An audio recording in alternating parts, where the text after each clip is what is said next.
So guys, जैसे आपको पता है, welcome JD computer design classes.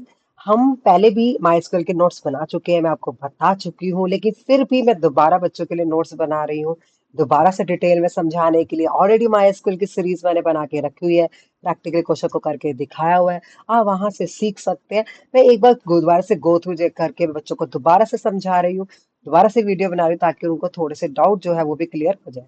तो आज हम डेटाबेस के बारे में समझेंगे। डेटाबेस क्या है? एक ऑर्गेनाइज कलेक्शन ऑफ इंटरनेटेड डेटा, सब मैनी एप्लीकेशन जहाँ पर कलेक्शन ऑफ डेटा होता है। मेनली आप डेटाबेस के बारे में समझ सकते हैं। ये generally computer record keeping system है।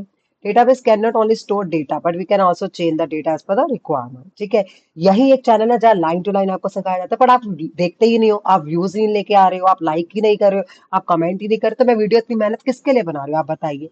आप बच्चों के लिए ही बना रहे हो, तो आपको तो वीडियो को देखना पड़ेगा, थोड़ा सा टाइम लगा के सीखना पड़ेगा। आपके बोर्ड के क्वेश्चन में थ्योरी में आएगा, इन सब में से आपको पढ़ना पड़ेगा। ओके, प्रैक्टिस करनी पड़ेगी।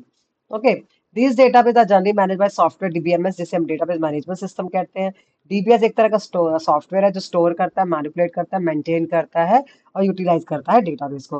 डेटाबेस सिस्टम जो होता है वो हमें कौन कौन से होते हैं? ओरेकल, माइस्क्वेल, सर्व माइस्क्वेल, ये सब तरह के होते हैं। जो हम आज हम पढ़ रहे हैं सिर्फ माइस्क्वेल। अब डेटाबेस में नीड क्यों है डीबीएमएस की? डेटाबेस जो है रेड्यूस रेडंडेंसी करता है, कंट्रोल करता है इनकंसिस्टेंसी को, शेयरिंग डेटा में हेल्प करता है, सिक्योरिटी पर्पज से हेल्प करता है, इंटीग्रिटी करता है, मेंटेनेंस करता है। अब आरडीबीएमएस क्या करता है? Database relational database model. Relational database model जो होता है डेटा स्टोर करता है फॉर्म ऑफ टेबल में, रोज एंड कॉलम में। जो हमारे जो भी हमारी टेबल्स होती है हम उसे रिलेशंस बोलते हैं, कॉलम को एट्रीब्यूट्स बोलते हैं और रोज को टपल बोलते हैं। ये बात को आपको याद बहुत अच्छे से रखना है, क्योंकि एमसीक्यू में आप मार खा सकते हो, आपको डाउट हो सकता है। ठीक है, अब इसके बाद हमारा टेबल्स क्या होती है देख लो। टेबल्स आपको पता है क्या होता है? टेबल्स क्या है? इसके अंदर एट्रीब्यूट्स क्या है? हमारे कॉलम एट्रीब्यूट्स हैं, रोज हमारी टपल है, जैसे आपको दिखाया गया है इसमें। डोमेन्स क्या होते हैं? डोमेन्स जो होते हैं हमारे, the pool of the possible value that column can have. ठीक है, तो वो डोमेन्स होते हैं हमारे।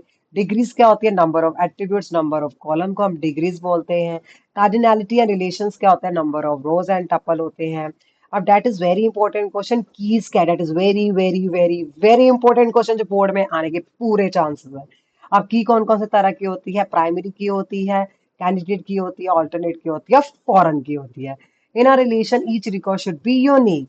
Two records can be identical in a database. A key attribute identify the record must have unique value.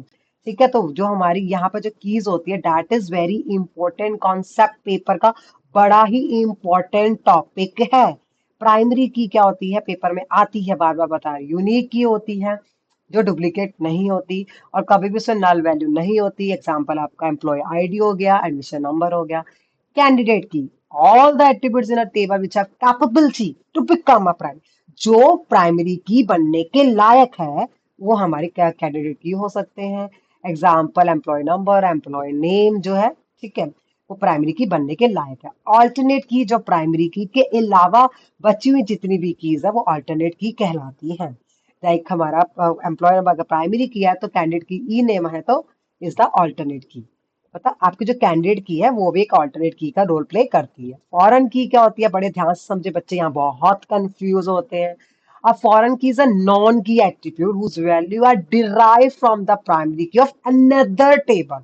ठीक है, अगर एक टेबल की ये प्राइमरी की है डिपार्टमेंट नंबर, तो दूसरे टेबल की वो प्राइमरी की बनेगी, लेकिन एम्प्लॉय वालों के लिए ये जो है वो बनेगी फॉरेन की। डिपार्टमेंट नंबर एम्प्लॉय की प्राइमरी की है, डिपार्टमेंट नंबर डिपार्टमेंट की वो प्राइमरी की है, बट ये चाइल्ड टेबल है, ये पेरेंट टेबल है, तो ये जो टेबल है इसकी क्या बन जाएगी? फॉरेन की। क्या बन जाएगी? फॉरेन की।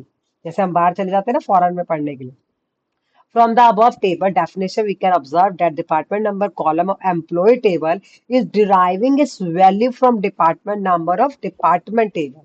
So we can say that the department number of employee table is a foreign key.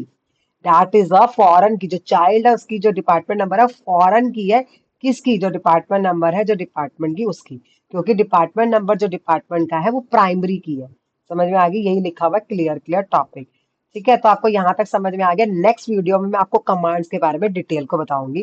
Thank you, आपने पूरा वीडियो को देखा। प्लीज प्लीज प्लीज लोगों के साथ शेयर करो, लाइक करो, चैनल को सब्सक्राइब करो, अच्छे अच्छे कमेंट दो। Bye bye, have a wonderful day.